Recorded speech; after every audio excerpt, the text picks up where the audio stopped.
अर्ज ये कर रहा था कि इमाम हुसैन रज़ी अल्लाह ताला अन्हु करबला में शहीद होने वाले एक शख्स ही का नाम नहीं है,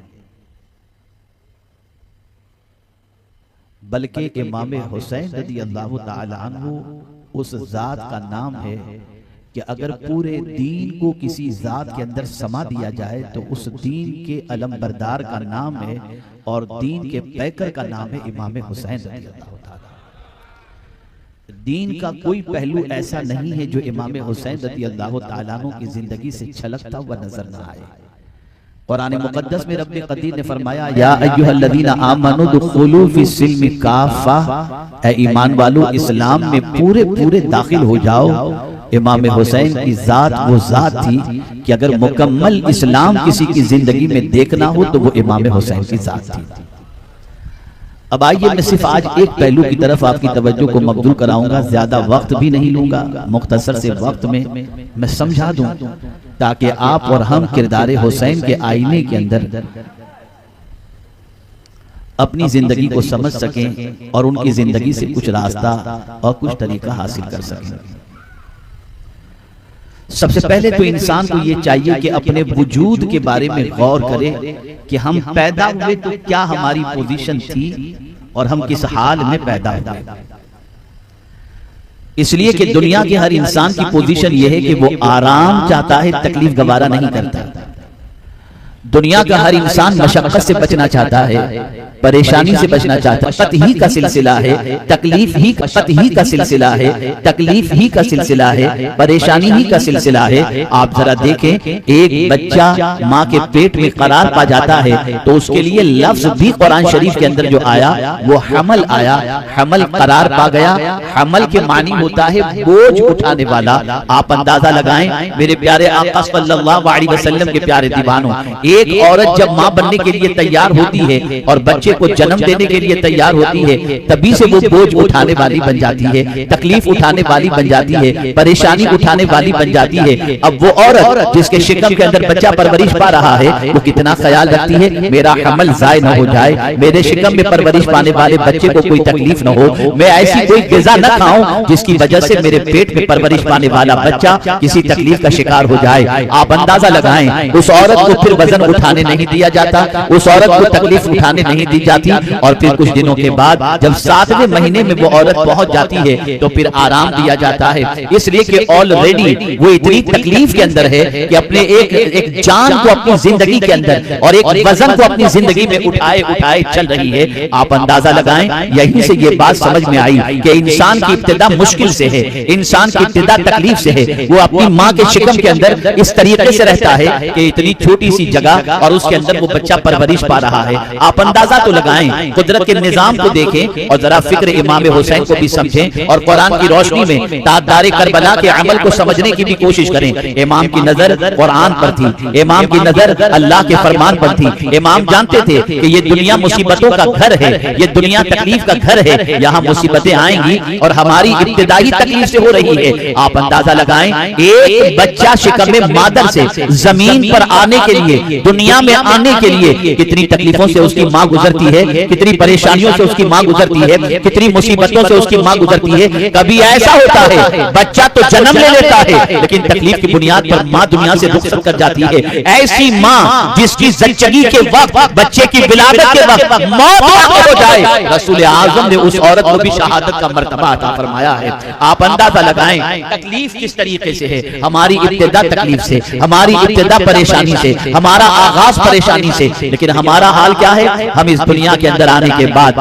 परेशानी से घबराते हैं, मुसीबतों से घबराते हैं, तकालीफ से घबराते हैं। अगर बुरा न माने मेरी बहनें तो मैं अर्ज करता हुआ चलूं, बहुत सारी खवातीन तकलीफ से घबरा कर, इल्ला माशाअल्लाह, मैं सब औरतों की बात नहीं करता, कोई आबरू बेचती नजर आती है, कोई डांस के अंदर जाती नजर आती है, कोई न जाने क्या क्या करती नजर आती है। ये तकलीफ ही तो है जो उसे मायूस कर देती है और वो गलत दरवाजे पर दस्तक देती नजर आती है। ये तकलीफ ही तो है कि बहुत सारे मर्द ब्याज के कारोबार में गिरफ्तार हो जाते हैं, हराम कारोबार में गिरफ्तार हो जाते हैं, ड्रग्स और शराब के कारोबार में गिरफ्तार हो जाते हैं, जुए के कारोबार में गिरफ्तार हो जाते हैं। वो समझते हैं इस दुनिया के अंदर हमें राहत चाहिए, आराम चाहिए, इत्मीनान चाहिए, तकलीफ हम बर्दाश्त नहीं कर सकते। लेकिन कुरान कहता है हमने इंसान को मशक्कत ही में रहता हुआ पैदा किया। ये पैदा होने वाला इंसान मशक्कत ही के साथ पैदा होता है। और ये दुनिया राहत की जिंदगी नहीं है, ये राहत की जगह नहीं है, यहाँ तो तकलीफ ही तकलीफ है। लेकिन एक इंसान के लिए कभी राहत भी आती है, कभी तकलीफ भी आती है। मुसलमानों की सोच तकलीफ में क्या होनी चाहिए और मुसलमानों की सोच राहत में क्या होनी चाहिए, इसे समझें। अब आइए थोड़ी सी तवज्जो इमाम हुसैन की तरफ ले चलूं। अल्लाह अकबर, कौन इमाम हुसैन जो इस पर्शेगीती पर तशरीफ लाए तो नाम मदीने के ताजदार ने रखा, लुआब दहन मदीने के ताजदार ने दिया, तहनीक मदीने के ताजदार ने। और हद तो ये है कि कानों में आजान करने वाला भी कोई और नहीं था, नबियों के सरदार ने कान में आजान कही। आप अंदाजा लगाएं वो हुसैन जिसके लिए सजदा तबील किया जा रहा है, वो हुसैन जिसको नाजों से पाला जा रहा है, वो हुसैन जिसके लिए मिंबर छोड़ करके नीचे उतर कर गोद में उठाया जा रहा है। इतने नाजों से पाला गया इमाम हुसैन को, इतने आराम के साथ पाला गया इमाम हुसैन को। बड़ी राहत में जिंदगी गुजारी, बड़े इत्मीनान से जिंदगी गुजारी, बड़े सुकून से जिंदगी गुजारी। लेकिन साथ ही साथ बचपन ही से इमाम हुसैन के कानों में ये बात पहुंचा दी गई थी, और वो बात ये थी कि करबला में तुम शहीद किए जाओगे। अल्लाह अकबर, जगह भी बता दी गई थी और शहादत भी बता दी गई थी। आप अंदाजा लगाएं शहादत कोई मामूली चीज है क्या? आप जरा सोचे, एक छुरी की सब्जी काटते हुए छुरी से उंगली कट जाए तो चीख निकल जाती है। शहादत तो ऐसा है, हाथ काटा जाता है, पैर काटा जाता है, तलवारों के वार होते हैं, तीरों की बौछार होती है, तब इंसान का वजूद इन जख्मों से छलनी होकर दारे फानी से दारे बका की तरफ कुछ कर जाता है। अब मैं आपको बताऊं, तवज्जो चाहूंगा, एक सवाल पूरी दुनिया के इंसानों के दिमाग में गर्दिश कर रहा है, मुसलमान परेशान क्यों? दीन सच्चा, हम सच्चे, रब सच्चा, कुरान सच्चा, रसूल सच्चे, हम मानने वाले भी उसी के हैं जो सबसे सच्चे हैं, फिर हम परेशान क्यों, हम तकलीफ में क्यों? अब मैं एक सवाल पूछता हूँ, क्या यह ख्याल इमाम हुसैन को करबला में नहीं आया होगा कि मैं ही तो इस वक्त दुनिया में नबी का नवासा रह गया हूँ, रूए जमीन पर मेरे अलावा कोई नबी का नवासा नहीं, फिर मेरे लिए पानी बंद कर दिया गया, मुझे घेर लिया गया, मुझे जो है परेशानी के अंदर गिरफ्तार किया गया, मेरे खून के ये प्यासे हो गए। क्या मैं सच्चा नहीं हूँ? क्या मेरे नाना सच्चे नहीं हैं? क्या मेरा दीन सच्चा नहीं है? लेकिन खुदा की कसम, तारीख की किताब उलट करके देखो, कहीं इमाम हुसैन की जबान पर यह जुमला नहीं मिलेगा उन मुसीबतों के अंदर कि क्या मैं सच्चा नहीं हूँ, क्या मेरा दीन सच्चा नहीं है, क्या मेरा खुदा सच्चा नहीं है, क्या मैं सच्चा नहीं हूँ। इमाम हुसैन के जहन में यह ख्याल नहीं आया था। मैं हैरान हूँ, या अल्लाह, ये ताजदार करबला के जहन के अंदर ये ख्याल क्यों नहीं आया? जबकि आज अगर कोई 5 वक्त की नमाज पढ़ ले और मुसीबत आ जाए तो कहता हुआ नजर आता है, जब से नमाज पढ़ता हूँ तकलीफें बढ़ गई, जब से दाढ़ी रखता हूँ तकलीफें बढ़ गई, जब से सीधे रास्ते पे चलना शुरू किया हूँ तकलीफें बढ़ गई, जब से अच्छा बन गया हूँ तकलीफें बढ़ गई। अरे नादान, तू क्या कह रहा है? तुझे जरा भी होश है कि नहीं? अब करबला के ताजदार की जिंदगी से इस पहलू को समझो। क्यों इमाम हुसैन ने नहीं कहा मैं नबी का नवासा हूँ? 25 हज मैंने पैदल किए हैं, मेरे नाना ने मुझे अपनी पीठ पर सवार किया है, मेरे नाना मुझे कभी गिरने नहीं देते थे, मेरे नाना ने इस तरह से मुझे पाला है। और यही नहीं बल्कि नौजवाना ने जन्नत का सरदार मुझे मेरे नाना ने कहा, फिर ये मुसीबत मुझ पर क्यों, ये तकलीफ मुझ पर क्यों? कोई तारीख दां या कोई मुअर्रिख मुझे कोई ऐसा जुमला इमाम हुसैन का निकाल करके बताए। फिर थोड़ा सा दूसरे पहलू की तरफ आता हूँ, आइए इसको भी समझिए। आज तकलीफ आई, हाथ से इस्लाम छूटता नजर आता है। बहुत सारी बच्चियां सिर्फ मोहब्बत के अंदर इस्लाम छोड़ती नजर आती हैं, और इसी के साथ साथ आप देखें बहुत सारे लोग तकलीफ में गांजा और शराब का कारोबार शुरू कर देते हैं। तकलीफ के अंदर इंसान न जाने किस तरह से बहकता नजर आता है। मैं एक सवाल पूछना चाहता हूँ, लाओ दुनिया में कोई ऐसी तकलीफ का गिरफ्तार जैसे इमाम हुसैन थे। इमाम हुसैन के लिए पानी बंद कर दिया गया, बच्चे शहीद कर दिए गए, इतनी तकलीफों के बावजूद कोई एक बात मुझे ऐसी साबित कर दे कि इमाम हुसैन का पैर दीन से थोड़ा सा भी हटा हो। नहीं नहीं, सब कुछ तकलीफें बर्दाश्त हैं, लेकिन दीन का दामन हाथों से छूटने न पाए। हम थोड़ी सी तकलीफ में हराम की तरफ चले जाते हैं, हम थोड़ी सी तकलीफ के अंदर नाफरमानी की तरफ चले जाते हैं, हम थोड़ी थोड़ी तकलीफ के अंदर अल्लाह के रसूल के फरमान को छोड़कर बनाते हैं। यहाँ तकलीफों का पहाड़ है, लेकिन हुसैन के कदम के अंदर कोई लफ्ज़ नजर नहीं आती। या अल्लाह, ये इमाम हुसैन की मर्तबा और ये इस्तिकामत नसीब कैसे हुई? बस इसी को मैं थोड़ी देर समझाऊंगा। कुछ तबीयत के अंदर थोड़ी सी थकावट और नकाहत है, मैं तफसील के साथ नहीं लेकिन मुख्तसर में आज आपको एक फिक्र देना चाहूंगा। ये दुनिया तकलीफ के लिए है, और ये बात जहन में रखें, हमारा स्टार्ट ही तकलीफ से हुआ है। हमारी इब्तिदा तकलीफ से। हम शिकम में मादर में गए तो माँ को तकलीफ, माँ हमारा बोझ उठा रही है। दुनिया में आए तो माँ को तकलीफ, दुनिया में आए तो तकलीफ, हर चीज के अंदर तकलीफ। ये दुनिया मशक्कतों की जगह है, राहत की जगह नहीं। अगर राहत की जगह है तो बस एक ही है और वो है जन्नत, जहां कोई टेंशन और तकलीफ है ही नहीं, कोई तकलीफ नहीं। जिस दुनिया में हम राहत तलाश कर रहे हैं, ये तकलीफों की जगह है। राहत की जगह तो जन्नत है। अब आइए मैं सोच बताऊं, तकलीफ में इंसान खुदा से मायूस हो जाता है। तवज्जो चाहूंगा, इसी को मैं आज थोड़ा समझाना चाहता हूं। वलइन अज़क़नल इंसान मिन्ना रहमतन सुम्मा नज़अनाहु मिन्हु इन्नहु लयऊसुन कफूर, ये कुरान कहता है। अगर हम इंसान को रहमत का कुछ मजा चखा दें, तवज्जो चाहूंगा, अल्लाह फरमाता है हम इंसान को रहमत का, नेमत का कुछ मजा चखा दें। हम कुछ नहीं थे, आप जहां पर इस वक्त रह रहे हैं, आपका इलाका आप बेहतर जानते हैं। अल्लाह ने नवाज दिया और नवाजने के बाद आप इस इलाके से निकले और बांद्रा बैंड स्टैंड पर रहने के लिए चले गए। तो अल्लाह ने रहमत का मजा चखा दिया आपको, कुछ नहीं था उठाकर नहीं पहुंचा दिया पहले से बेहतर जगह पर। फिर क्या हुआ? फिर क्या हुआ? सुम्मा नज़अनाहु मिन्हु, फिर वही रहमत अल्लाह ने उनसे छीन ली। तवज्जो चाहूंगा, अल्लाह ने दी थी रहमत, दी थी रहमत, फिर उसने छीन लिया। तो क्या हुआ? इन्नहु लयऊसुन कफूर, तो बेशक वो मायूस भी हो गया और नाशुक्रा भी हो गया। ये सिचुएशन इंसान की होती है। आप जवाब दें, मैं समझू मेरी बात आप समझ रहे हैं, है ना? होती है ना। एक इंसान जो राहत की जिंदगी में आ चुका हो, बंगलों में रहने का आदी हो, बल्कि मैं ताजा तरीन वाकया आपको बताऊं, एक बच्ची जो दुबई में रहने वाली थी, बड़े बाप की बेटी थी, मुंबई के अंदर एक बड़े बाप के बेटे के साथ उसकी शादी हुई, अरेंज मैरिज हुआ, करोड़ों का उसमें खर्च हुआ। लेकिन यहाँ जो बड़े बाप का बेटा रहता था, उसका मकान उतना बड़ा नहीं था जितना दुबई के अंदर उस बच्ची के लिए मकान था। बच्ची चंद दिन रहने के बाद कहती है मैं ऐसे छोटे से घर में नहीं रह सकती। ये छोटा सा नहीं था, कई हजार स्क्वायर फीट का घर था, लेकिन बच्ची कहती है मैं तो बड़े बंगलों में रहने की आदी हूँ, मैं ये छोटे घर में नहीं रह सकती, मुझे खुला दे दो। और खुला लेकर के वो चली गई। इंसान की फितरत है, जब उसकी आदत आसाइश से रहने की हो जाए, जब आराम से रहने की हो जाए, जब नेमतों में पलने की हो जाए, जब राहत में पलने की हो जाए, फिर वो इंसान तकलीफ की तरफ जब पलटाया जाता है तो उसकी कैफियत को तकलीफ बर्दाश्त करने की नहीं होती और न वो बर्दाश्त करने की कैपेसिटी रखता है, और वहीं से उसके कदम डगमगाने शुरू हो जाते हैं। बताइए ये बात सही है या गलत है ना? इसीलिए तकलीफ से राहत की तरफ तो आना आसान है, लेकिन राहत से तकलीफ की तरफ बहुत मुश्किल है। इसीलिए दुनिया कहती है अल्लाह जो नेमत तूने दी है ना, अब छीनना नहीं। दुआ कीजिए। एक आदमी के लिए गरीबी से अमीरी की तरफ आना ये तो अच्छा लगता है, लेकिन अमीरी से गरीबी की तरफ आना, इसमें कदम डगमगा जाते हैं, रास्ते की तरफ चलना मुश्किल होता है, कदम फिसल जाते हैं। अब आइए मेरे इमाम की जिंदगी को देखें। अब इमाम हुसैन को देखें आप, कैसी नेमतों का मजा अल्लाह ने दिखाया कि मदीने की गलियों से गुजर जाएं तो दुनिया इस्तकबाल के लिए तैयार है।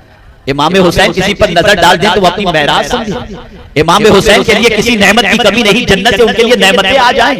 इमाम हुसैन के लिए हुजूर खुद सवारी बन जाएं और ताजदारे करबला में अपने नाना के पीठ पर सवार होते हुए नजर आए। हुजूर उनके लिए सजदा कबील कर दें, सहाबा उनसे मोहब्बत करें, सिद्दीक अकबर उनसे मोहब्बत करें, हजरत अबू हुरैरा उनसे मोहब्बत करें, मौलाए कायनात उनसे मोहब्बत करें, और इसी के साथ फारूक आजम उनसे मोहब्बत करें, हजरत उस्मान गनी उनसे मोहब्बत करें। सारे सहाबा इमाम हुसैन से मोहब्बत करें। इतने नाजों में पले हुए इमाम हुसैन कि हजरत अमीर मुआविया रज़ी अल्लाह ताला अन्हु अशरफियों की थैलियों की थैलियां भरी हुई इमाम हुसैन की बारगाह में तोहफे के अंदर भेजें। अब मैं आपसे पूछता हूं, उस नाजों में पले हुए इमाम हुसैन जब करबला में तकलीफ के अंदर गिरफ्तार हुए होंगे, क्या सिचुएशन रही? समझो क्या पैगाम है करबला, क्या सबक है इमाम हुसैन का। एक मिजाज किया ताजदार करबला में, नेमतें देने वाला भी खुदा है और उन नेमतों को लेने वाला भी खुदा है, दोनों चीजें खुदा की तरफ से। लेकिन मुझे तारीख के अंदर कोई एक जुमला ऐसा बता दे कोई शख्स कि इमाम हुसैन अपने रब से मायूस हुए। और अपने रब की नाशुक्री का कोई जुमला अपनी ज़बान से उन्होंने कहा नहीं, कतई तौर पर नहीं। इसलिए कि वो जानते थे कि मायूस मोमिन नहीं होता। अल्लाह ने वाज़ेह तौर पर फरमा दिया है कौन मायूस होता है। करबला में ऐसी इम्तिहान की घड़ी के मौके पर भी इमाम हुसैन मायूस नहीं होते। क्यों? इसलिए कि वो जानते थे इन्नहु ला ययअसु मिर रौहिल्लाह इल्लल कौमुल काफिरून औ कमा क़ाल। इमाम हुसैन कुरान की इस आयत को जानते थे कि अल्लाह से मायूस काफिर ही हुआ करता है। जो मोमिन होता है वो अल्लाह की तरफ से हर हाल के अंदर अल्लाह का शुक्र बजा लाता है, अल्लाह से नाराज नहीं होता, अल्लाह से मायूस नहीं।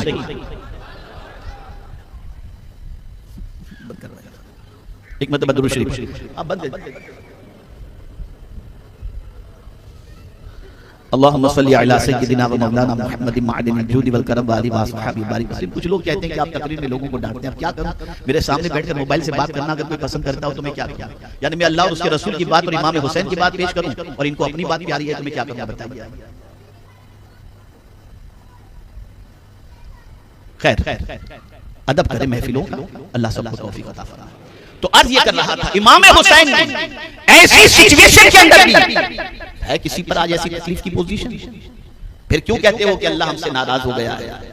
फिर क्यों गलत रास्ते की तरफ से कदम उठाते हो? क्या कोई मुसीबत करबला की मुसीबत से बढ़कर है? और जब नहीं तो ऐसी मुसीबत में इमाम हुसैन ने हमें क्या दर्स दिया? एक ही दर्स दिया, ये दुनिया तकलीफों की जगह है, ये दुनिया मुसीबतों की जगह है, ये दुनिया परेशानियों की जगह है। अरे मियां परेशानी तो उस वक्त भी खत्म नहीं होती जब हम मर जाते हैं। मरने के बाद भी परेशानी का मामला ये है कि जब तक के 4 आदमी अपने कांधे पर उठाकर कब्रिस्तान न पहुंचाएं तब तक तो हम कब्रिस्तान के अंदर भी नहीं जा पाते। और हमारी परेशानी का हाल ये है कि पैदा हुए तब भी खुद से नहा नहीं सकते थे, हमें किसी ने गुस्ल दिया, और मर गए तब भी हम अपने हाथ से गुस्ल नहीं कर सकते, कोई दूसरा हमें नहलाएगा तभी तो हम नहाएंगे। ये तो हमारी परेशानी का हाल है। लेकिन फिर भी हमारी कैफियत ये है कि हम इस दुनिया के अंदर राहत तलाश करते हैं। और कुरान कहता है कि हमने मशक्कत में इन आदमी को पैदा किया, मशक्कत। तो एक सोच करबला के ताजदार ने अता फरमाई, और वो सोच क्या है? कुरान की सोच, कुरान की फिक्र। आज अगर परेशानियां आए अल्लाह से नाराज मत हो जाओ। ये न कहो कि परवरदिगार तूने हमें छोड़ दिया, ये न कहो कि मौला हम कहां जाएं, मायूस मत हो जाओ। इसलिए कि कुरान कहता है वमन यक़नतु मिर रहमति रब्बिही इल्ला दाल्लून। अल्लाह की रहमत से गुमराह ही मायूस होता है, जो मोमिन होता है वो अल्लाह की रहमत से कभी मायूस नहीं हुआ। इमाम हुसैन ने यही दर्स दिया। ऐ मेरे मानने वालों, ऐ मुझसे मोहब्बत करने वालों, ऐ मेरा दर्स सुनने वालों, ऐ मेरी जिंदगी की याद मनाने वालों, मेरी जिंदगी का ये पैगाम भी तुम सुन लो कि मुसीबत आए या तकलीफ आए रब की शिकायत न करना, और रब से नाराज मत होना, और रब से मायूस मत होना। मायूस मोमिन कभी नहीं हुआ करता, मायूस तो गुमराह हुआ करता है, काफिर हुआ करता है। ऐ रसूल आज़म सल्लल्लाहु अलैहि वसल्लम के दीवानों, ये दुनिया दारुल इब्तिला है, ये दुनिया इम्तिहान की जगह है। अल्लाह इम्तिहान ले रहा है, तमदस्ती के जरिए इम्तिहान लेता है। जरा बंदे से माल छीन करके तो देखो मुझे याद करता है कि नहीं करता, जरा माल देकर तो देखो मुझे याद रखता है कि भूल जाता है। तो हम और आप देखेंगे कि अल्लाह अज़्ज़ व जल जब इस किस्म का इम्तिहान लेता है तो साबित कदमी बहुत मुश्किल हो जाती है। इंसान को जब दौलत मिलती है तो अय्याशियां करता है, और तकलीफ आती है तो गुनाह के दरवाजे पर दस्तक देता है। हुसैन ने पैगाम दिया, तकलीफ आए तब भी दीन पर चलो, और राहत आए तब भी तुम दीन पर चलो। पैगाम है इमाम हुसैन। न तकलीफ में खुदा को भूलो, न राहत में खुदा को भूलो, न तकलीफ में दीन छोड़ो और न राहत में दीन छोड़ो। आखिरी जुमला आज करके मैं अपनी गुफ्तगू को खत्म करता हूं, और वो ये है कि हर गम हमेशा रहने के लिए नहीं, और हर राहत भी हमेशा रहने के लिए नहीं। सूरज भी सुबह निकलता है तो बड़ा अच्छा लगता है, दोपहर में बहुत शबाब पर होता है, लेकिन शाम होते ही ये ढल जाया करता है। ऐसे ही इंसान पैदा होता है, जवान होता है, फिर वो चला जाता है। ये दुनिया के अंदर गम और राहत दोनों चीजें मौजूद हैं। कभी गम अल्लाह की तरफ से आएगा, कभी राहत अल्लाह की तरफ से, लेकिन इन दोनों सिचुएशन के अंदर हमें जो हुक्म है वो यही है, न अल्लाह से मायूस हो और न कदम दीन से हटाओ। हर हाल के अंदर दीन पर पर साबित खत्म रहो, जैसा कि करबला के ताजदार राहत की जिंदगी इतनी लंबी उन्होंने गुजारी और तकलीफ की जिंदगी उनकी मुख्तसर सी थी, लेकिन उस तकलीफ के अंदर भी सजदा नहीं छूट रहा, उस तकलीफ के अंदर भी शरीयत नहीं छूट रही, उस तकलीफ के अंदर भी तिलावत नहीं छूट रही, उस तकलीफ के अंदर भी अपने रब से मायूस नजर नहीं आते। मुसलमानों, याद रखो करबला का सानहा इतना बड़ा सबक है कि एक इंसान पूरी जिंदगी गुजारने के लिए अगर इमाम आली मकाम की हयात तैयबा के मुख्तलिफ गोशों को पढ़े तो मैं समझता हूं उसका जिंदगी गुजारना उसके लिए आसान हो जाएगा। ऐ रसूल आज़म सल्लल्लाहु अलैहि वसल्लम के दीवानों, लेकिन हमारी सिचुएशन बड़ी मुख्तलिफ सिचुएशन है, हमारा हाल बड़ा मुख्तलिफ हाल है। हमारा मामला ऐसा है कि हम तो सिर्फ राहत के मुतलाशी हैं, कांटा भी चुभ जाए तो शिकायत का पहाड़ खड़ा कर देते हैं। नहीं नहीं, ये दुनिया दारुल इब्तिला है, तकलीफें आएंगी और कुर्बान जाइए। मुसलमानों के लिए तो अल्लाह ने इतना गोल्डन चांस अता फरमाया है और इतना गोल्डन इरशाद फरमा दिया है, तकलीफ में सब्र करो तो अज्र मिलेगा, नेमतों पर शुक्र करो तो भी तुम्हें अज्र मिलेगा। तो तकलीफ को भी अल्लाह के रसूल सल्लल्लाहु अलैहि वसल्लम ने सब्र के जरिए अज्र का जरिया बना दिया। बल्कि हुजूर सल्लल्लाहु अलैहि वसल्लम फरमाते हैं, अगर किसी के जूते के तिस्मे टूट जाएं, उस पर भी जो तकलीफ होती है अल्लाह उससे भी उस बंदे के गुनाहों को माफ कर दिया करता है। आप अंदाजा लगाएं, ये तकलीफ हमें गुनाहों से मिटाने के लिए आती है और अल्लाह वालों पर तकलीफ उनके दर्जात की बुलंदी और उनके मकाम को दुनिया के सामने बताने के लिए आता है। आप याद रखें, इमाम हुसैन रज़ी अल्लाह तआला अन्हु ने जो सबसे बहुत सारे दुरूस उनकी जिंदगी से हमें मैसर होते हैं, उनमें से आज के इस प्रोग्राम के अंदर जो दर्स मुझे आपको देना है इमाम हुसैन की जिंदगी से, वो दर्स ये है, खास तौर पर ज़हन के अंदर महफूज कर लें, तकलीफ में भी शरीयत का दामन नहीं छोड़ना और राहत में भी शरीयत का दामन नहीं छोड़ना। जब बहुत नेमतें इमाम हुसैन पर थी तो 25 पैदल हज किए और पहचान इमाम हुसैन ने अपनी ये बनाई कि जब हजरत अमीर मुआविया रज़ी अल्लाह तआला अन्हु से किसी ने पूछा कि मदीने में जाकर अगर नवासे रसूल इमाम हुसैन को पहचानना हो तो कैसे पहचाने, तो हजरत अमीर मुआविया ने जवाब में इरशाद फरमाया था, जब तुम मस्जिद नबवी शरीफ में जाओ और देखो कि किसी नौजवान की पेशानी से नूर चमक रहा है और उसकी निगाहें झुकी हुई याद इलाही में मसरूफ है, तो समझ लेना ये नूरानी चेहरे वाला कोई और नहीं, नबी का नवासा हुसैन ही होगा। पता चला एक आइडेंटिटी थी। राहत की जिंदगी में जो लोग खुदा के दीन को भूल जाते हैं, अय्याशिया करते हैं, शादियों में अल्लाह की दी हुई नेमत का गलत इस्तेमाल करते हैं, खुशी के अंदर आवाज़ी करते हैं, उन्हें सबक इमाम हुसैन की जिंदगी से हासिल करना चाहिए कि तुम्हें जितनी भी नेमतें मिले उन नेमतों के मिलने पर भी तुम्हारा कदम दीन से नहीं हटना चाहिए, कुरान से नहीं हटना चाहिए, और जब तुम्हें तकलीफ भी आए तो तकलीफ के अंदर भी तुम्हारा कदम दीन से नहीं हटना चाहिए। यह सबसे बड़ा पैगाम करबला के ताजदार इमाम हुसैन रज़ी अल्लाह तआला अन्हु की तरफ से आज हमें नसीब हो रहा है। मैं ये समझाने के लिए हाजिर हुआ हूँ, इलाके की मुनासिबत से मैंने इस आयत करीमा का इंतखाब किया और मैंने सोचा हयात इमाम हुसैन से मैं इस पहलू पर आपकी तवज्जो को मबजूल कराकर मैं यहाँ के बसने वालों को खास तौर पर ये बता सकूं कि आज के बाद ये चीज जहन के अंदर महफूज कर लो। पहली चीज, 3 सबक आज आपको याद रखने हैं कि इस दुनिया में हम आए हैं तो तकलीफ है ही और है, पहली चीज। दूसरी चीज, इमाम हुसैन ने हमें यह दर्स दिया कि तकलीफ में भी खुदा से मायूस नहीं होना और कदम को इस्लाम से हटाना नहीं। और तीसरा दर्स कि राहत जब तुम्हें अल्लाह दे, नेमत दे, तो अल्लाह के इरशाद के खिलाफ तुम्हें जिंदगी नहीं गुजारना, तुम्हें अल्लाह की याद ज्यादा से ज्यादा करना है और शरीयत पर ज्यादा से ज्यादा अमल करते हुए जिंदगी गुजारना है। अगर मैं 2-3 घंटे की तकरीर करूं, जबकि मैं इतनी ताकत रखता नहीं, ना मेरे पास इतना इल्म है और कोई बात भी जहन में न बैठे तो इससे कोई फायदा नहीं, लेकिन अगर इतनी बात जितनी मैंने कुरान की रोशनी में आपकी समाअतों के हवाले की, अगर इसी को आपने अपने दिमाग के अंदर बिठा लिया तो सुन लो, इमाम हुसैन की बारगाह के अंदर इससे बड़ा खिराज अकीदत कोई दूसरा है ही नहीं कि तुम तरीके इमाम हुसैन पर चलो। अगर इमाम हुसैन के तरीके पर तुम चल पड़े और उसी राह पर तुमने इख्तियार किया तो इमाम हुसैन राजी हो जाएंगे कि ये मेरा सही मानों में गुलाम है और वो ऐसे आका है कि उनके नक्शे कदम पर अगर कोई चले तो वो तन्हा जन्नत में नहीं जाएंगे, अपने मानने वाले को अपने साथ लेकर जन्नत में जाएंगे। अल्लाह रब्बुल इज्जत जल्ल जलालहू आका करीम रऊफ़ुर रहीम अलैहि तहिय्यत व तस्लीम के सदक़े तुफ़ैल हम सबको इमाम हुसैन की सीरत पर नक्श कदम पर चलने की तौफ़ीक़ अता फरमाए और अल्लाह अज़्ज़ व जल खुशी में और गम में अपने रब से नाराज न होकर हमें अपने रब के फरमान पर अमल करते हुए जिंदगी गुजारने की तौफीक अता फरमाए। और ये बात ज़हन में रखो कि ये दुनिया तकलीफ ही की जगह है, यहाँ राहत तलाश करोगे तो कभी नसीब में हुई तो मिल जाएगी, वरना तकलीफ अगर आए तो अल्लाह से मायूस भी नहीं होना, बर्दाश्त करो, सब्र करो। और कोई तकलीफ आज के दौर के मुसलमानों पर इमाम हुसैन की तकलीफ से बढ़कर के तकलीफ नहीं है। लेकिन कुर्बान जाइए, इतने नाजों में पले हुए इमाम हुसैन इतनी तकलीफ के अंदर भी अपने रब से कितने खुश थे कि सजदे में जान देकर अपने रब से अर्ज करते हैं, मौला अगर तुझे सजदा पसंद है तो हुसैन इस हाल में भी सजदा नहीं छोड़ेगा। ये सजदा करके उन्होंने बताया। तो जो राहत की जिंदगी में खुदा को भूल जाते हैं, जैसे हमारी बहनों का हाल है, बच्चियों का हाल है, शादी खुशी का मौका होता है, मेकअप करके आती है ब्यूटी पार्लर से, सच कर नमाज छोड़, पिकनिक स्पॉट पर गई, नमाज छोड़, अजीब सिचुएशन। जहां थोड़ी सी खुशी और नेमत मिली, सबसे पहले सबसे पहले दीन के खिलाफ। ये कौन सा इमाम हुसैन और खातून जन्नत की मोहब्बत का सबूत है? बदलो अपनी सोच को, बदलो अपने अफकार और नजरियात को, बदलो अपने ख्यालात को। अल्लाह रब्बुल इज्जत जल्ल जलालुहु आका करीम रऊफ रहीम अलैहि तहियतु व तस्लीम के सत्व व तुफैल मुझे आप सबको ताजदार करबला के नक्शे कदम पर चलने की तौफीक अता फरमाए।